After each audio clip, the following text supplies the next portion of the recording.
மத்திய கிழக்கில் பதற்றம் அதிகரித்துள்ள நிலையில் சவுதி அரேபியா ஈரானுக்கு கடுமையான எச்சரிக்கை ஒன்றை விடுத்துள்ளது.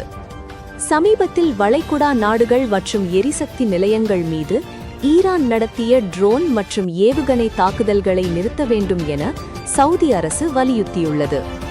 சவுதி வெளிவிவகார அமைச்சர் பிரின்ஸ் ஃபைசல் பின் ஃபர்ஹான் ஈரான் வெளிவிவகார அமைச்சர் அப்பாஸ் அராக்ஷியுடன் நேரடியாக பேசியுள்ளார். அவர்களது உரையாடலில் தூதரக வழியே பிரச்சனையை தீர்க்க விரும்புகிறோம், ஆனால் எங்கள் நாட்டின் பாதுகாப்பு மற்றும் எரிசக்தி வளங்கள் மீண்டும் தாக்கப்பட்டால் கடுமையான பதிலடி கொடுக்க வேண்டிய நிலை ஏற்படும் என ஃபர்ஹான் தெரிவித்துள்ளார். ஈரான் ஜனாதிபதி மசூத் பெசேஷ்கியன் வளைகுடா நாடுகளிடம் மன்னிப்பு கேட்டு பதற்றத்தை குறைக்க முயன்றாலும் தாக்குதல்கள் தொடர்ந்ததால் சவுதி கடும் எச்சரிக்கை விடுத்துள்ளது.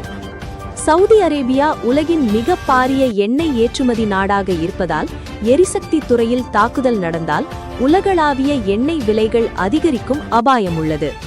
இதனால் வளைகுடா நாடுகள் அனைத்தும் பாதுகாப்பு நடவடிக்கைகளை வலுப்படுத்தி வருகின்றன. இந்த எச்சரிக்கை மத்திய கிழக்கு பிராந்தியத்தில் புதிய போர் சூழலை உருவாக்கக்கூடும்.